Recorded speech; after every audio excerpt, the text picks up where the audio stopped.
Alhamdulillah,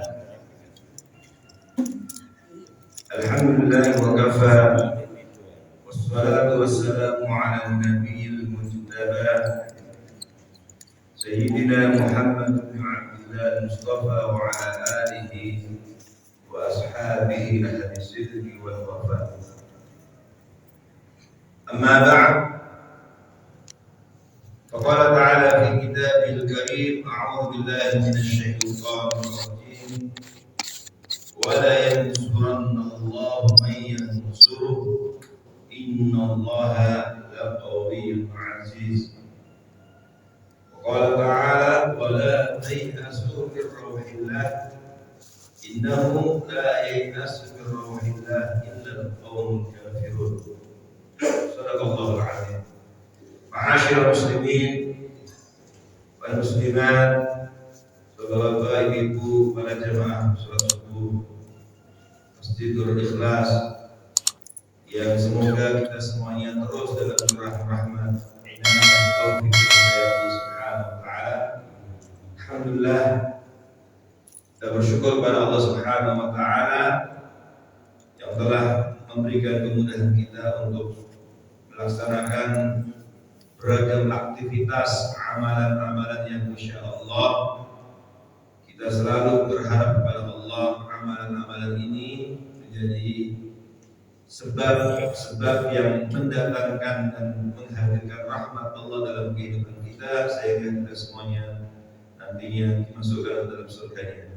Amin ya rabbal alamin. Bapak-bapak, ibu saudara sekalian, ketika kita melihat keadaan umat Islam, realitas umat Islam yang terjadi saat ini, ada sebagian saudara kita yang pesimis seperti yang terjadi saat ini lagi ramai, yaitu tentang apa yang terjadi menimpa pada saudara kita di Palestina yang kemarin sudah perang berapa hari, sudah 50 harian, kemudian sempat gencatan senjata, istirahat sebentar, tapi kemudian kemarin baru kembali terjadi lagi. Dan berita yang semalam kita baca, dalam sehari kemarin sudah ada sekitar lebih dari 100 saudara-saudara kita yang syahid karena dibombardir secara biadab oleh Zionis Israel. Belum lagi dengan ratusan yang luka-luka. Dan kalau kita dengar beritanya, itu sekarang sudah mengarah kepada Gaza bagian selatan. Kalau sebelumnya utara, sekarang juga yang dibombardir itu adalah bagian selatan. Dan ini terjadi tahta sab'i wa basaril alam, terjadi di tengah penglihatan dan pendengaran dunia.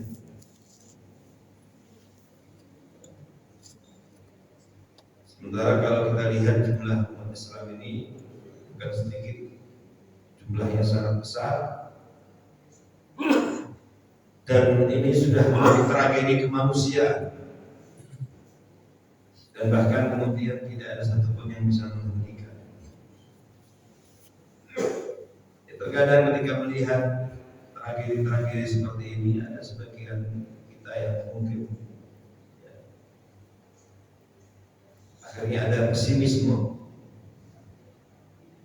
Bahkan ada sebagian yang mulai bosan mendengar, melihat berita-berita seperti ini, karena setiap hari disuguhi dengan berita-berita yang menyedihkan itu. Dan kemudian ada yang akhirnya cuek. Awal-awal semangat memperhatikan dan kemudian lama-lama cuek. Dan muncullah kemudian sikap tidak memperhatikan, mubalah dan lain sebagainya. Begitu pula dengan sebagian saudara kita. Di Indonesia juga kita melihat ada sebagian saudara kita ketika melihat ekonomi barang-barang mulai naik dan beberapa hal lain yang menyelimuti kehidupan kita, Ada sebagian yang kemudian juga pesimis. Dan yang mengkhawatirkan adalah ketika pesimisme itu tentu selalu sejalan dengan suudzon terhadap Allah Subhanahu wa taala. Nah, kondisi-kondisi seperti ini harus kita tempatkan secara benar dan kemudian kita perlu menyikapinya dan melihatnya secara utuh. Bagaimana seharusnya kita sebagai orang beriman. Ma'asyiral muslimin hafizakumullah. Musibah yang menimpa umat ini bukan hari ini saja. Tragedi yang menimpa umat Islam itu juga bukan hari ini saja. Dulu pada zaman Rasulullah SAW di awal-awal dakwah pun juga sempat terjadi. Dan kemudian muncul juga teriakan-teriakan, permohonan-permohonan dari sebagian umat yang sampai kemudian di Al-Quran itu diabadikan.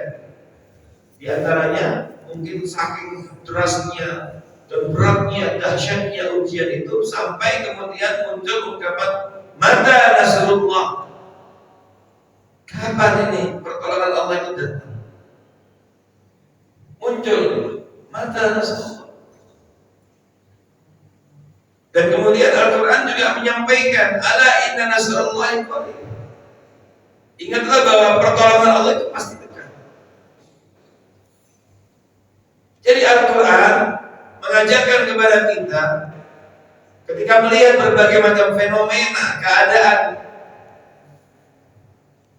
yang merupakan bagian dari problematika hidup, ujian kehidupan ini, sedahsyat apapun, sesulit apapun, yang tidak boleh lepas dari kehidupan kita sebagai orang beriman, Bapak Ibu, adalah selalulah kita husnudzon terhadap Allah.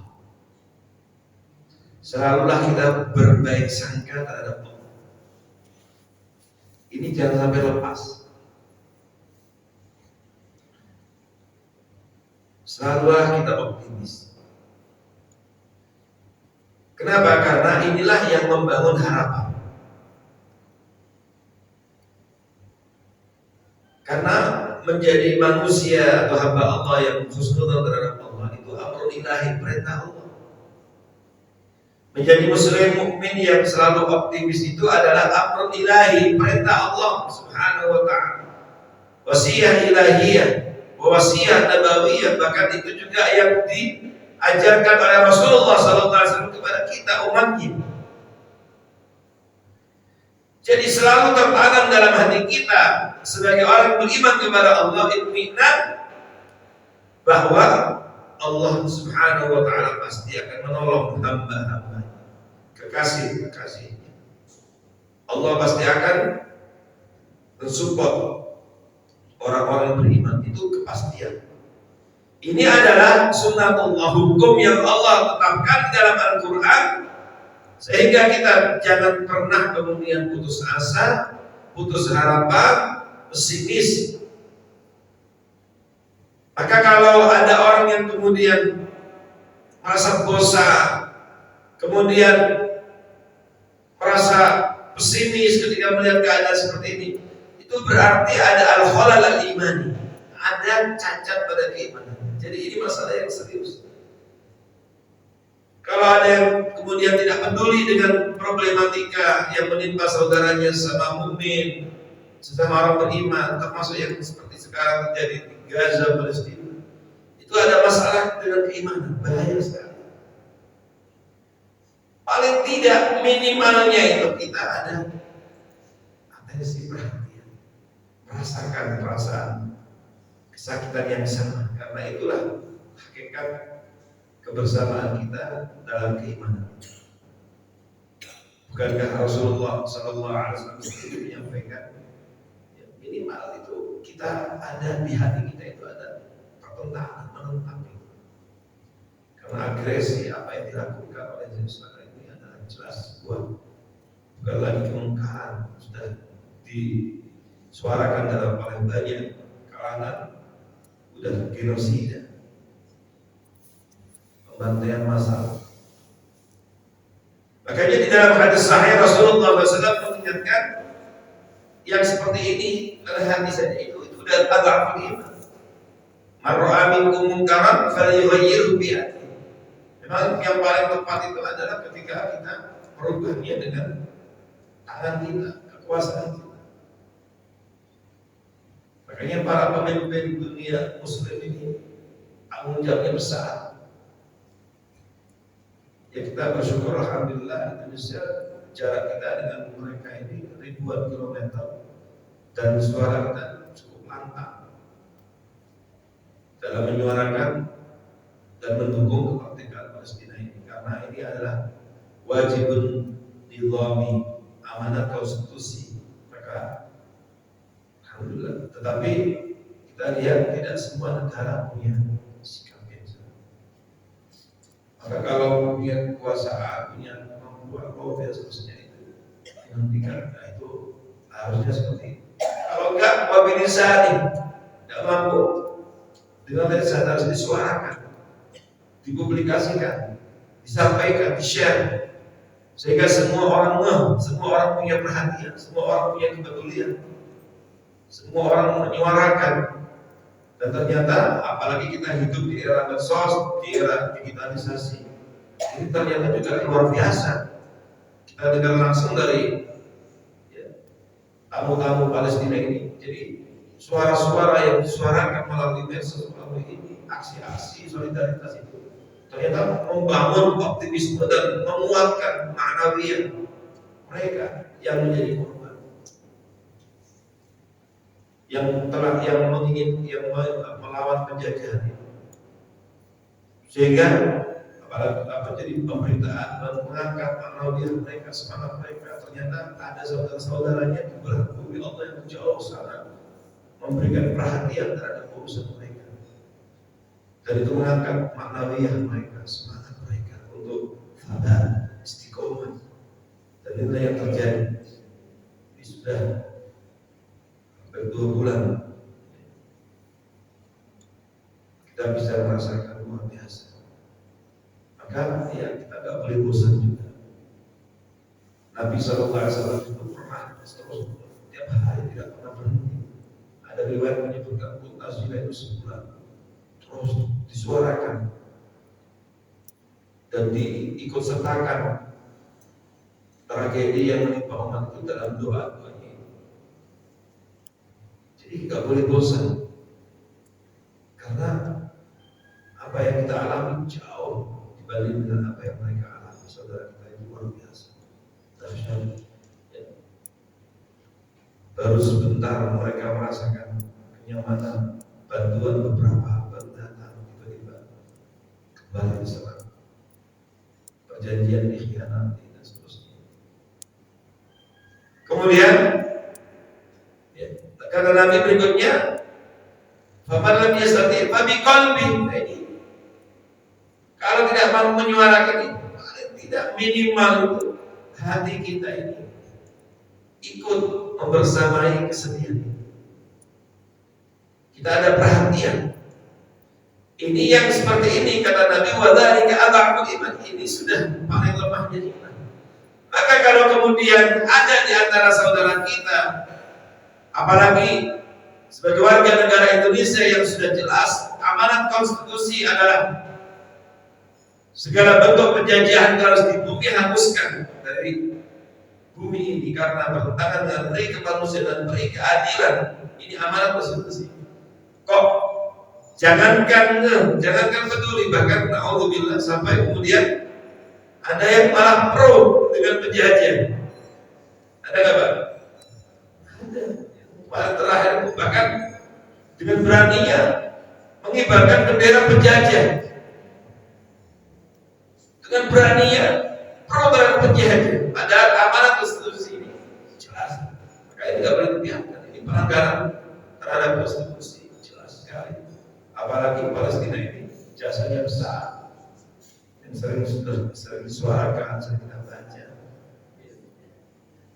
Bulan September tahun 44, setahun sebelum kita merdeka, itu Syekh dari Palestina, mufti besar Palestina, Syekh Muhammad Amin Al-Husaini, itu sudah mendengar kesedihan bangsa kita waktu itu yang dijajah oleh Jepang.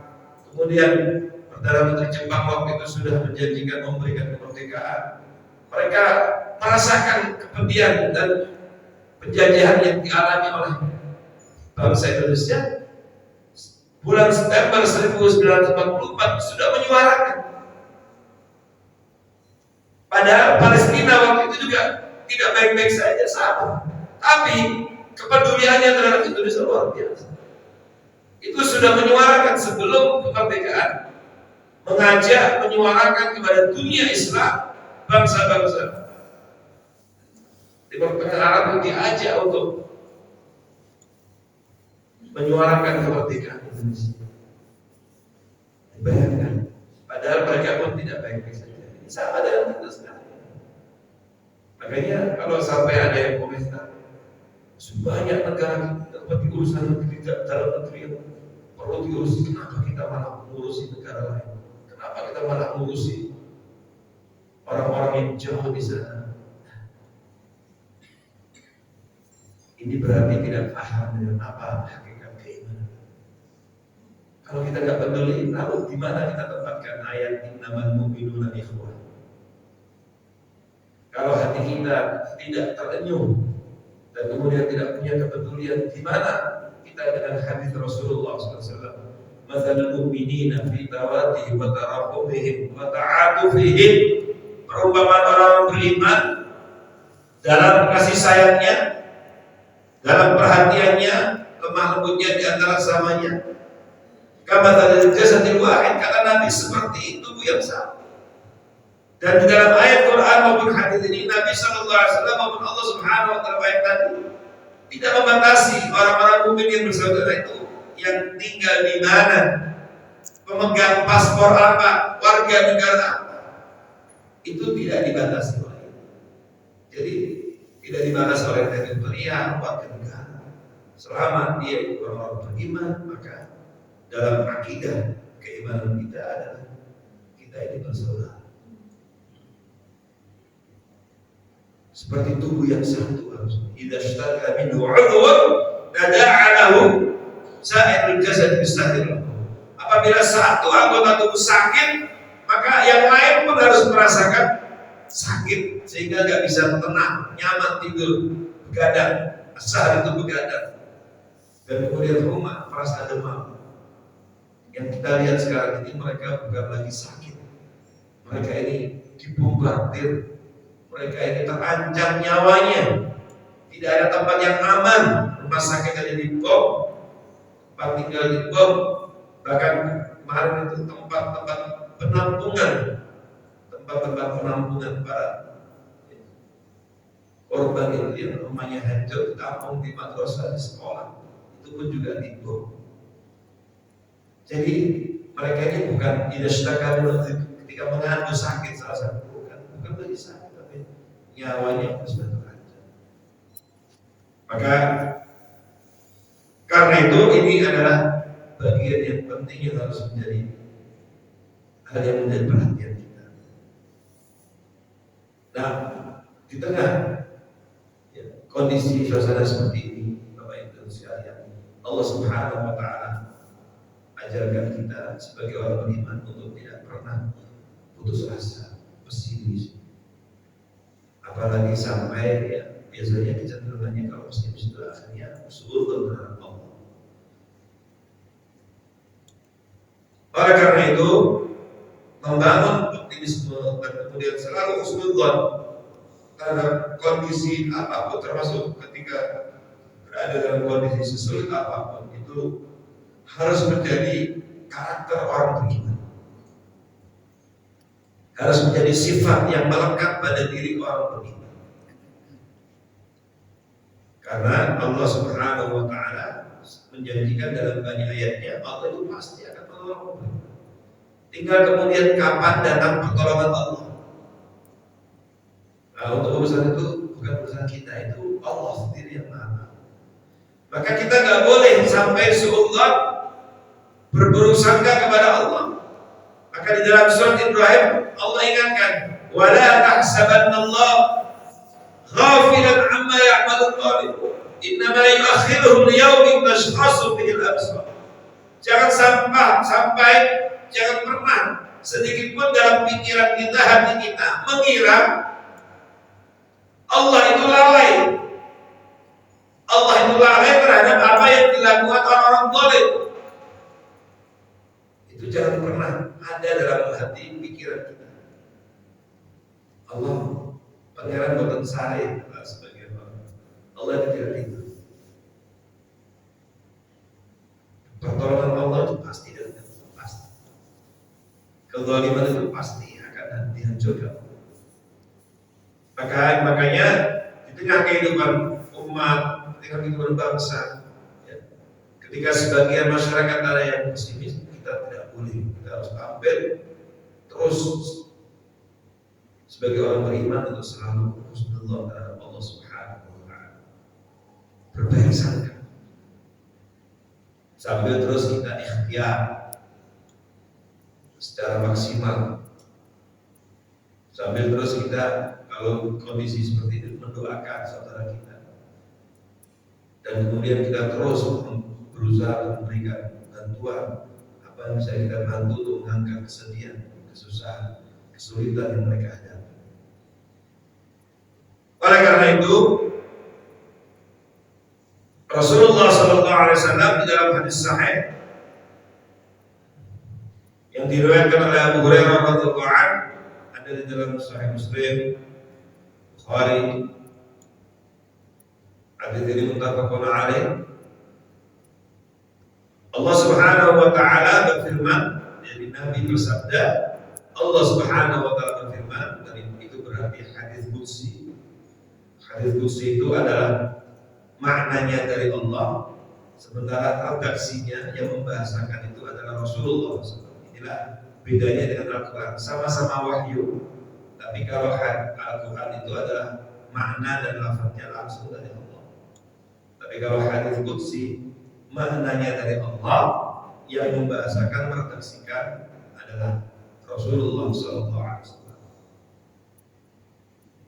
Allah Subhanahu wa taala berfirman, "Ana 'inda dhanni 'abdi bi wa ana ma'ahu idza dzakara." Kata Allah, aku tergantung prasangka hambaku terhadap, dan aku akan selalu membersamai hambaku ketika hambaku selalu mengingatku. Jadi menjalani kehidupan ini sebagai orang beriman, kita harus selalu husnudzon terhadap Allah apapun itu. Pada saat kita dalam kondisi sehat walafiat, bahagia, ya kita sikapi dengan syukur. Syukur, alhamdulillah ala nikmatil Islam, alhamdulillah ala nikmatil iman, alhamdulillah ala nikmatil Quran, alhamdulillah walakal hamdu. Lakal hamdu. Ya, kita ucapkan syukur puji kepada Allah atas sehat walafiat, harta, keluarga, kedamaian, ketentraman, keamanan. Ini nikmat semua. Tapi sebaliknya ketika Allah Subhanahu wa taala uji dengan kesulitan, kesedihan, kesusahan, musibah, bencana, tragedi, ya kita harus hadapi juga dan sikapi dengan benar, yaitu dengan sabar. Dan ini sudah dicontohkan, kalau saat ini dicontohkan oleh saudara-saudara kita di Gaza, luar biasa. Sudah banyak video-video beredar dalam kondisi terjepit jadi korban kebiadaban Zionis seperti itu, mereka masih sabar, tabah, ya, dengan makan seadanya, dengan tinggal yang seadanya di pengungsian, mereka tetap sabar, tabah. Ini memberikan pelajaran yang luar biasa, memberikan contoh keadaan yang luar biasa. Jadi ini penting, makanya dalam kondisi apapun selalu kita husnudzon terhadap Allah Subhanahu wa taala. Dan Allah Subhanahu wa taala menjanjikan, wa ana ma'ahu idza dzakarani. Aku akan selalu membersamai hambaku apabila ia selalu mengingatku. Mohon maaf, Bapak Ibu saudara Saudara sekalian, ada sebagian saudara kita yang kadang-kadang ingat Allahnya itu hanya ketika diuji dengan kesusahan. Pada saat diuji dengan kemudahan, kelapangan rezeki, sehat walafiat, lupa, gak ingat Allah. Tapi begitu diuji dengan kesedihan, baru. Ada orang yang ketika diuji dengan kelapangan, diuji dengan kemudahan, urusan, kesehatan, lulus. Tapi begitu diuji dengan sakit, diuji dengan kesusahan, diuji dengan krisis ekonomi, diuji dengan kemudian gak lulus, gak sabar. Atau sebaliknya juga ada yang ketika sedih dengan diuji dengan kesulitan sabar, tapi begitu giliran diberikan ujian yang sifatnya menyenangkan, kebaikan, kadang-kadang gak lulus, ada juga. Nah, sebagai orang beriman, dua-duanya harus disikapi dengan benar. Makanya mungkin kita sering mendengar hadis yang diriwayatkan Muslim. Ajaban li amril mu'min, orang mukmin itu mengagumkan. Inna amrahu kullahu khair, semua urusan orang beriman itu gak ada yang gak baik, semuanya baik. Dan itu tidak akan terjadi kecuali pada orang yang beriman. Ini hebatnya mukmin. Dan disinilah kita harus panjatkan puji syukur kepada Allah Subhanahu wa Ta'ala. Allah hadirkan, takdirkan kita semuanya, mudahkan jalan menjadi orang beriman.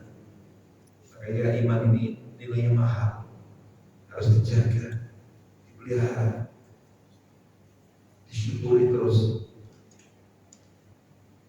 Inna sabatu sarra, kata Nabi, syakar fakana khair.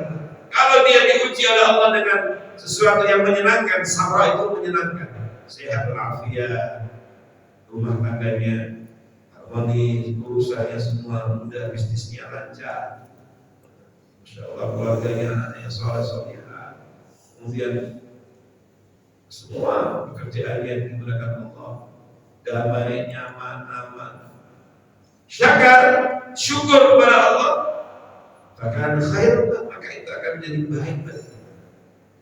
Tapi sebaliknya, wa inna sabatu dharra, ketika Allah uji dengan sesuatu yang dharra itu sesuatu yang tidak diinginkan, sesuatu yang kurang menyenangkan, sakit, kesulitan ekonomi, usaha tapi gagal, atau urusan-urusan yang lain, ada masalah dengan pekerjaannya, terus tapi dia tetap ada musibah, ada yang meninggal dunia dari keluarganya, keluarga dekatnya, orang yang dicintainya, dan seterusnya. Lalu semua itu disikapi dengan sabar, maka fakana khairan, maka kata Nabi itu juga membawa kebaikan. Jadi sebagai orang beriman itu, kalau faham tentang keimanan, maka semua urusannya itu gak ada yang gak baik, semuanya baik. Tinggal kemudian kesadaran ini, karena ada sebagian yang tidak paham dan akhirnya salah dalam menyikapi. Atau tadi itu yang muncul adalah selalu berburuk sangka kepada Allah Subhanahu wa Ta'ala. Makanya kata Allah, wa ana ma'ahu idza dzakarani, aku akan selalu membersamai hambaku ketika dia selalu mengingatku dalam kemudahan, juga mengingatku dalam kesusahan. Mengingatku ketika bergelimang nikmat, juga mengingatku ketika diuji dengan musibah. Maka Allah akan selalu membersamai hamba yang seperti itu. Di dalam hadis yang diriwayatkan Imam Ibnu Hibban dalam sahihnya, juga Imam Ahmad yang lainnya, redaksinya, dan hadis ini juga sahih, Syekh Albani juga mensahihkan. Bunyi redaksinya, ana 'inda dhanni 'abdi bi, in dhanna bi khairan falahu wa in dhanna bi syarran falahu. Aku tergantung prasangka hambaku terhadapku. Jika hambaku berprasangka baik terhadapku, falahu, maka yang terjadi dalam hidupnya kebaikan. Wa in dhanna bi syarran, tapi jika hambaku berburuk sangka kepadaku, falahu, maka yang terjadi dalam hidupnya juga keburukan.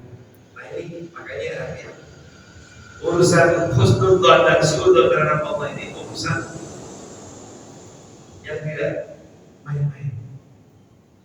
Begitu seseorang suudzon terhadap Allah, maka yang terjadi keburukan. Maka kita sering mendengar ada orang yang sudah kalah sebelum berperang, ada yang sudah kalah sebelum berperang, ada yang sudah nggak mau tanding padahal sudah punya modal, atau yang sudah kalah sebelum perang, ada istilah kalah sebelum perang. Ada yang nggak mau melakukan berbuat sebelum, ya. Padahal dia punya kemampuan. Ada yang kemudian pintar, ada yang kemudian sudah merasa kalah dan seterusnya. Tidak boleh. Seorang mukmin itu harus selalu optimis. Betul kita harus menghitung, betul kita harus merencanakan. Tapi al-iman itu menghantarkan kepada memaksimalkan ikhtiar. Selanjutnya husnudzon terhadap Allah, bahwa Allah menjanjikan akan menolong orang-orang beriman, ya udah bismillah. Tapi dibarengi dengan ikhtiar. Ya seperti yang kita lihat, seperti saudara kita itu yang ada di Gaza itu juga luar biasa. Bayangkan Bapak Ibu diboikot dalam kurun waktu yang panjang 16-17 tahun, diboikot. Yang namanya diboikot itu berarti kehidupannya nggak normal. Makanya munculnya banyak terowongan-terowongan di sana itu adalah karena mereka dalam kondisi nggak normal. Maka ya harus mau nggak mau kan harus hidup. Semua barang-barang yang masuk itu selalu dalam pantauan Israel. Dan seperti yang kita baca sekarang ini kan, bantuan-bantuan kemanusiaan itu kan kenapa terhenti di Rafah di Mesir? Karena Mesir pun nggak bisa berkutik. Sebab kalau kamu dibiarkan berjalan, kemudian di atas pesawat bom dan seterusnya, siapa yang memberikan? Jadi itu baru diizinkan kalau Israel kasih lampu hijau, Amerika lampu hijau, baru berjalan. Karena memang satu-satunya pintu yang menghubungkan Gaza itu hanya Rafah, yang langsung berbatasan dengan Israel, Mesir. Sementara yang lain itu tertutup, harus melewati Israel. Tepi barat itu memang diberikan kepada otoritas Palestina, tetapi dia nggak bisa berkutik tepi barat itu karena semuanya dalam kendali Israel. Nah, sekarang yang ramai kemarin kan waktu gencatan senjata terjadi pergolakan juga di tepi barat, maka didatangi rumah-rumah tangkapi karena ada juga perlawanan, tapi tidak. Kalau Gaza memang otonomi penuh dikelola oleh Palestina sendiri. Tapi kalau yang lain di barat itu dikelola oleh otoritas Palestina, tapi di bawah kendali Israel. Jadi kita lihat kenapa banyak bantuan senjata. Baru kemarin ketika kita senjata dibolehkan itu karena dapat izin, ada kesepakatan, jadi tidak bisa luas. Nah pintu itu juga dibuka tutup tidak seperti pintu perbatasan pada umumnya yang orang bisa lalu lalang seperti biasa. Jadi itulah kondisinya. Tapi dalam kondisi seperti itu mampu melawan penjajah dalam kurun waktu yang panjang dan jatuh korban dari penjajah yang tidak besar. Ini yang tidak pernah diprediksi. Apa yang terjadi sekarang ini kan membalikkan keadaan yang harusnya di atas kertas dengan dukungan Amerika, dengan dukungan persenjataan canggih luar biasa. Harusnya Israel itu sudah menghancurkan, tetapi subhanallah apa yang terjadi? Mereka mampu melawan penjajah itu. Sampai hari ini masih terjadi perlawanan. Ini yang kemudian menjadikan banyak dunia itu berpikir. Saya baca berita kemarin itu sampai Rusia, sampai beberapa negara itu ingin belajar dari pejuang-pejuang Palestina. Strategi dalam perang yang luar biasa, yang mampu melawan yang dianggap tentara terkuat di dunia, tapi terbukti terlemah di dunia dan lain sebagainya. Ini sehingga banyak yang kemudian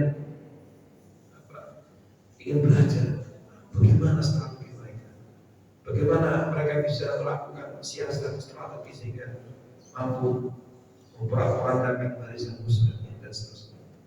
Nah, ini beberapa hal yang penting. Karena itu selalulah kita harus berdoa. Karena apa yang terjadi dalam hidup kita ternyata itu di antaranya sangat terkait sejauh mana kita berprasangka terhadap Allah. Kalau sering berprasangka baik, maka insya Allah kehidupan kita akan baik. Tapi kalau sebaliknya kita berprasangka buruk terhadap Allah, maka keburukan yang akan menimpa kita dalam kehidupan kita. Jadi kalau di atas itu kan mereka pasti kelihatannya harusnya kalah, tapi subhanallah apa yang menjadikan mereka berani? Kekuatan iman. Apa yang terjadi sekarang ini mengingatkan kepada kita tentang sebuah peperangan yang pernah terjadi pada zaman Rasulullah SAW pada tahun 5 Hijriah yang dikenal dengan istilah perang Ahzab. Bahkan ada salah satu surat dalam Al-Quran sampai disebut dengan nama surat apa? Al-Ahzab. Itu Bapak Ibu tidak sembarangan. Nama-nama dalam Al-Quran itu mayoritas ulama mengatakan qawli itu pemberian dari Allah langsung. Maka nama-nama itu bukan sembarangan. Kenapa disebut Ahzab? Ahzab itu golongan-golongan. Karena pada saat itu telah terjadi koalisi besar, bersekongkol golongan-golongan. Dimulai dari orang Yahudi. Ini kan orang Yahudi yang berkhianat perjanjian dengan Nabi itu. Mereka dendam. Maka pembesar Yahudi melobi bangsa Arab, di antaranya orang-orang kafir Quraisy itu dilobi untuk diajak bersama-sama melawan Rasulullah SAW. Orang-orang kafir Quraisy juga ada dendam, mereka pernah dikalahkan oleh Nabi dan tentara Muslimin dalam perang Badar. Dilobi panas-panasin, masuk ke Barat, terkena pengaruhnya. Dan akhirnya setuju, sepakat. Tidak sampai di situ, orang-orang Yahudi ini yang di Madinah waktu itu kemudian melobi juga sampai, bayangkan Bapak itu sampai ke Ghatafan. Kabilah Bani Ghatafan itu ada di Yaman. Itu jauh loh. Untuk ukuran zaman itu perjalanan ke Yaman itu tidak mudah. Kalau sekarang mungkin semuanya ada teknologi ini. Sampai ke Ghatafan, dilobi, dan mereka setuju juga. Akhirnya bersekongkol juga Ghatafan, orang Yahudi, Bani Khaybas yang membantu sekitar Madinah. Kemudian orang kafir Quraisy, ditambah lagi orang-orang munafik. Ini biasa. Jadi kadang-kadang nggak perlu terlalu heran kalau kemudian ada orang-orang yang Muslim namanya tertulis di agamanya Islam, tapi kadang-kadang juga pro terhadap penjajah, itu juga nggak usah itu. Karena pada saat perang Ahzab itu di antara yang dilobi oleh musuh-musuh Islam adalah orang-orang munafik. Maka ada orang-orang munafik di tengah barisan umat Islam saat itu yang kemudian bersekongkol dengan mereka. Maka disebut dengan perang Ahzab. Dan pada saat itu Bapak Ibu, sebelum terjadi peperangan, Madinah, Nabi dan kaum muslim di Madinah itu juga dilakukan boikot, yang dalam bahasa beberapa kitab sejarah sirah itu disebut dengan nama Isra sendiri, boikot ekonomi. Suplai makanan dihentikan di Madinah, di stop. Ya, jadi dilobi para pengusaha ini nggak boleh menyuplai makanan, sehingga terjadi krisis pangan, krisis ekonomi di Madinah. Karena apa? Karena persediaan bahan pokok makanan berkurang dan kemudian bahkan sampai muncul krisis, sehingga menjelang peperangan itu kan terjadi kelaparan. Maka Bapak Ibu baca dalam sirah itu sampai Nabi SAW ikut merasakan kelaparan. Makanya Anda kan dalam sirah itu ketika menggali panen itu sahabat mengeluh, ya Rasulullah, terus menunjukkan kepada Nabi, ya Rasulullah, kami sampai ganjel perut kami ini dengan bahan. Nabi akhirnya menunjukkan jika mereka mengganjal dengan satu bahan, Nabi malah mengganjal perutnya dengan Berarti apa? Lebih apa? Lebih lapar. Dan makanya kemudian terjadi, Bapak Ibu mungkin baca, ada seorang sahabat Jabir bin Abdullah. Kan peperangan ini karena berhadapan dengan koalisi besar, maka Nabi saat itu mengumpulkan para sahabat, mengajak musyawarah bagaimana untuk mengatur strategi menghadapi musuhnya. Kita mau diserang oleh banyak kalangan, banyak kelompok, mereka berkoalisi. Ini gimana ya kita? Maka Nabi mengajak musyawarah dan kemudian muncullah berbagai macam ide, gagasan, termasuk diantaranya salah satunya ide dan gagasan dari seorang sahabat bernama Salman Al-Farisi yang aslinya dari Persia. Salman Al-Farisi ini menyampaikan kepada Nabi, mengusulkan, dia aslinya dari Persia, ada peradaban di Persia itu, di antaranya menggali parit Khandaq.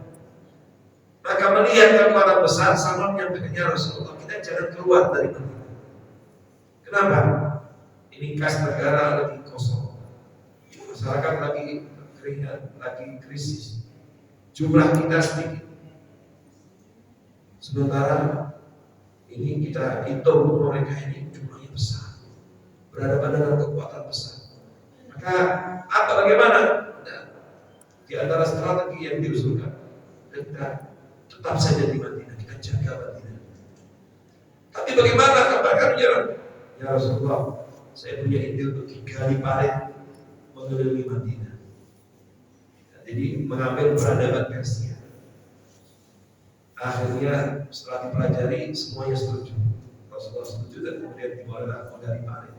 Dan saat itulah ada banyak riwayat menyebutkan Nabi dan para sahabat itu terlihat pada lapar karena memang ada krisis pangan dan seterusnya. Kemudian muncullah saat itu keluhan curhat-curhat kelaparan itu.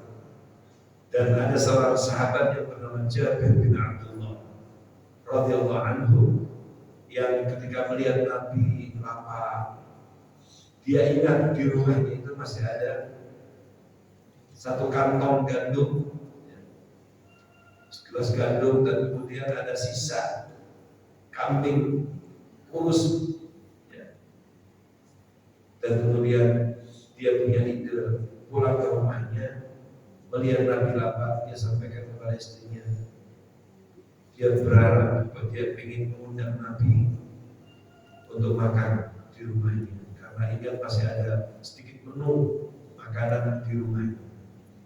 Dibisikkanlah kepada Nabi, ya Rasulullah, saya mengundang Anda datang ke rumah, tapi hanya tolong aja beberapa orang sahabat saja. Ketika suami istri menyiapkan menunya hidangan di rumahnya sambil menunggu kedatangan Rasulullah, ternyata terdengar dari luar rumah itu gemuruh orang berjalan. Begitu diintip ternyata Rasulullah SAW dan di belakangnya banyak sahabat. Diriwayatkan jumlahnya sampai 1000 orang di belakang. Maka bingung ini suami istri, karena sajian yang disiapkan hanya bisa dimakan untuk 1, 2, 3 orang. Yang dilihat sekarang butuh banyak orang. Ya tentu namanya tuan rumah, undangannya cuma 5 orang, yang datang 1000, bisa kita bayangkan gimana ramainya suami istri. Tapi akhirnya ya udah, gimana lagi? Ini kan inisiatif Rasulullah sendiri. Begitu Nabi datang minta malam menunya, lalu beliau sendiri yang melayani para sahabat satu persatu sampai kemudian semuanya kenyang. Bahkan diriwayatkan masih tersisa makanan itu, dan kemudian dibagikan kepada penduduk Madinah yang juga mereka sedang kelaparan. Cukupi semuanya. Inilah yang kemudian disebut dengan mukjizat takfiru ta'am. Di antara mukjizat Rasulullah SAW dengan izin Allah mampu memperbanyak makanan. Itu terjadi menjelang perang Ahzab. Menjelang perang Ahzab itu, kejadiannya itu di rumah Jabir bin Abdullah pada saat persiapan menjelang perang Ahzab. Berarti peperangan ini peperangan yang dari sisi finansial, dari sisi kondisi ekonomi, Nabi dan para sahabat ini sebenarnya dalam kondisi yang tidak siap, tidak ada persiapan dari sisi finansial itu. Bahkan di atas kertas, kalau menurut prediksi logika, di atas kertas pasti kalah. Sementara Nabi dengan tentaranya itu hanya 3.000, mereka jumlahnya konon sampai 10.000. Bayangkan 10.000, bahkan ada riwayat seperti Syekh Abdurrahman Al-Mubarakfuri dalam kitab Sirah Nabawi Ar-Rahiq Al-Maktum, beliau mengutip ada pendapat di antara ulama yang mengatakan jumlah musuh-musuh Islam pada saat itu, tentara mereka itu 15.000. Karena setelah 10.000 itu ada lagi support tambahan tentara menjadi 15.000. Ada yang mengatakan 15.000. Kalau 10.000 aja sudah 3 banding 1 banding 3 lebih. 3.000 melawan 10.000. Kalau seandainya 15.000, 1 banding 5. Jadi benar-benar tidak seimbang. Tapi apa yang terjadi Bapak Ibu? Al-Quran mengabadikan sebagian episode dari perang Ahzab itu dalam surah Ahzab. Allah Subhanahu wa taala berfirman, dan inilah pentingnya selalu husnudzon dan yakin bahwa pertolongan Allah itu selalu datang pada saat yang tepat. Yang kita bangun itu optimisme, husnudzon, tapi kita iringi dengan ikhtiar yang maksimal. Allah Subhanahu wa taala berfirman, "Walamma ra'al mu'minuna al-ahzaba qalu hadza ma wa'adana Allah wa rasuluhu wa sadaqa Allah wa rasuluhu wa ma zadahum illa imanan wa taslima." Surat Al-Ahzab ayat 20. Yang artinya walamma ra'al mu'minuna al-ahzab, ketika orang-orang beriman melihat koalisi besar Ahzab, kelompok-kelompok golongan itu bersatu dan mau menyerang mereka, jumlah tentara yang dalam jumlah yang besar itu, tadi 10.000 atau 15.000, itu sama sekali mereka tidak takut. Walamma ra'al Ahzab, justru malah mereka mengatakan, qalu hadza ma wa'adana Allah wa rasuluhu. Inilah saat yang dijadikan Allah dan Rasul. Jadi janji-janji Allah yang mereka baca dalam Al-Quran itu, mereka yakin hari ini nih janji Allah itu akan ini yang selama ini Allah jadikan, ya ayyuhalladzina amanu innansuru wa yansurkum wa la yansurukum ma yansuru wa laqad sabaqat kalimatuna li'ibadil mursalin innahum lahumul mansurun inna jundana lahumul ghalibun. Al-Quran yang kita baca sama dengan yang mereka baca itu. Mereka baca dalam Al-Quran, Allah memotivasi orang beriman untuk selalu tenang. Pasti Allah akan tolong, pasti Allah akan turunkan pertolongannya. Maka mereka apa? Begitu melihat jumlah besar tentara orang-orang kafir, jumlahnya besar, mereka tidak ada rasa takut. Nah, saya balik lagi ya. Justru malah mereka mengatakan, hadza ma wa'adana Allah wa rasuluhu wa sadaqa Allah wa rasuluhu wa ma zadahum illa imanan wa taslima. Tidaklah ketika mereka melihat jumlah yang besar itu kecuali itu menambah keimanannya dan semakin berserah diri kepada Allah setelah mereka berikhtiar maksimal. Dan apa yang terjadi Bapak Ibu dalam perang Ahzab yang tidak seimbang itu, Allah Subhanahu wa taala benar-benar mewujudkan, merealisasikan apa yang dijanjikan. Allah berikan kemenangan, pertolongan kepada orang iman. Bahkan kita baca di beberapa ayat itu, wa anzalna, di antara Allah, cara Allah memberikan kemenangan apa? Junudan lam tarawun, Allah turunkan tentara-tentara yang tidak kelihatan. Di antaranya angin, sehingga pasukan-pasukan berkuda, kan mereka pakai kuda, mereka harus pakai kuda. Makanya kenapa digali parit dan kenapa ukuran galian parit itu tidak sembarangan. Ukuran gali parit yang menulis Madinah itu diukur lompatan terpanjang kuda. Sehingga kalau kuda melompat itu nggak bisa, pasti jatuh. Itu sudah mereka ukur. Itu juga bagian dari strategi. Allah turunkan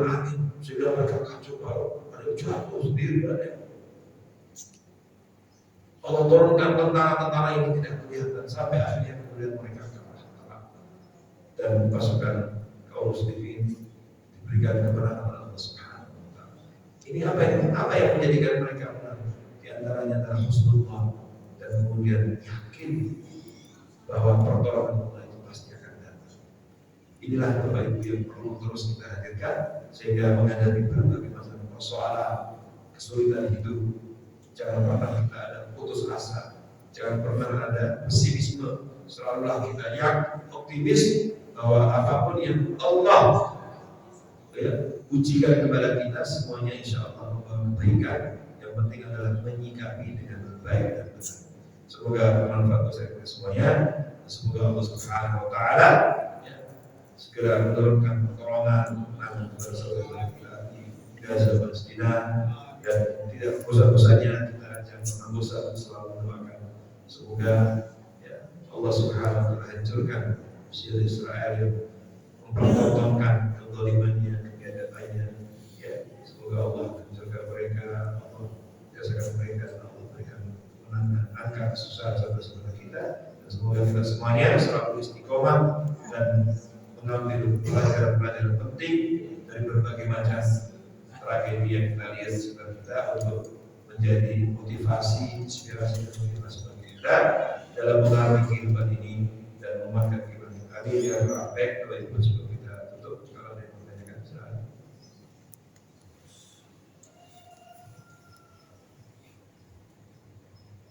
Keadaan alhamdulillah seperti itu. Keadaan mudah-mudahan Allah berikan keistiqomahan kepada kita semuanya dan semoga kita semuanya selalu menjadi orang-orang yang selalu husnudzan terhadap Allah Subhanahu wa taala sehingga Allah berikan kebaikan kehidupan dunia dan akhirat. Amin ya rabbal alamin. Mari kita akhiri dengan bacaan doa kafaratul majlis. Subhanallahumma wa bihamdika asyhadu an la ilaha illa anta astaghfiruka wa atubu ilaik. Qul qawli hadza astaghfiruka wa lakum wa fawqa kulli dhin 'alim. Allahumma ighfir lana. Assalamualaikum warahmatullahi wabarakatuh.